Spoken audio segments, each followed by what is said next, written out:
Hello, I choose joy. This is another edition about how I am dealing with personal grief.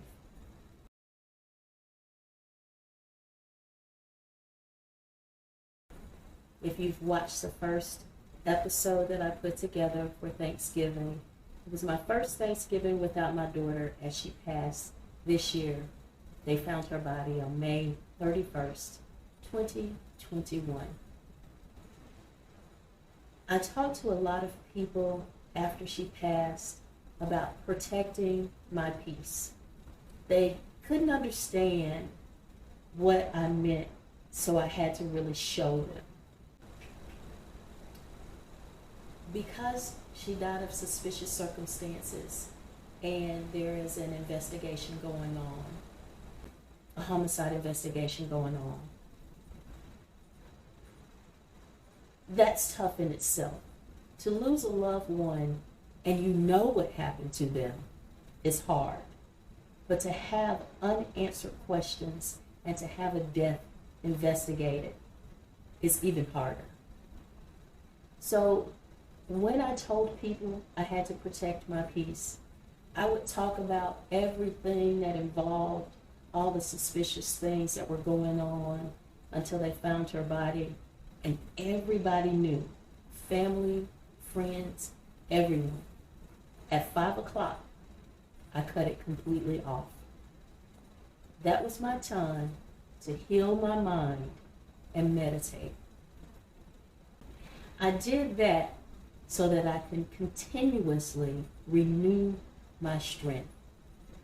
Say some prayers, just speak into the atmosphere and tell my daughter how much I miss her, and find some kind of peace. Because if you're constantly running, you will find no peace.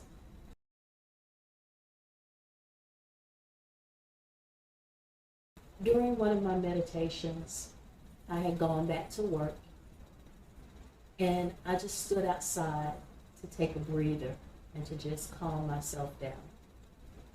As I stood outside, I looked up at the sky, and it was the most beautiful sky I had seen in a long time.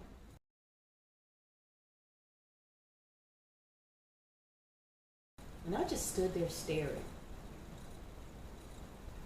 Something just made me look around, and I saw right behind me. So I'm standing and I'm looking straight ahead.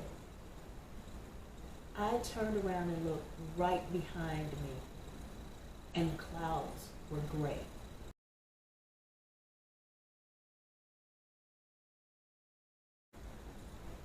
At that moment, I said, "Thank you, Holy Father. You just showed me that with every bit of beauty, there will sometimes be some sadness." I had happy clouds in front of me, and I had sad clouds behind me, if you want to call gray skies sad.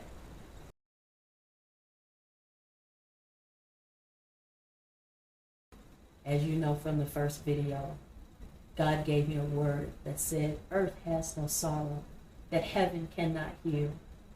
I totally believe that. He has given me the strength to keep going, to fight on, and it's the holidays. And even if there is no death in your family, some people still experience some sadness from the holidays. I don't know what it could be in your life that could make you sad during the holidays, but whatever it is, that's also an added pressure. And then if you have a death, that compiles. But I want to let you know, first and foremost, that peace for me can only come through Jesus Christ. He did not tell me that all my days were going to be happy. He did not promise me that I was not going to lose anyone. He did show me how I can move forward after that loss. As I end this video, I will say this until I take my last breath.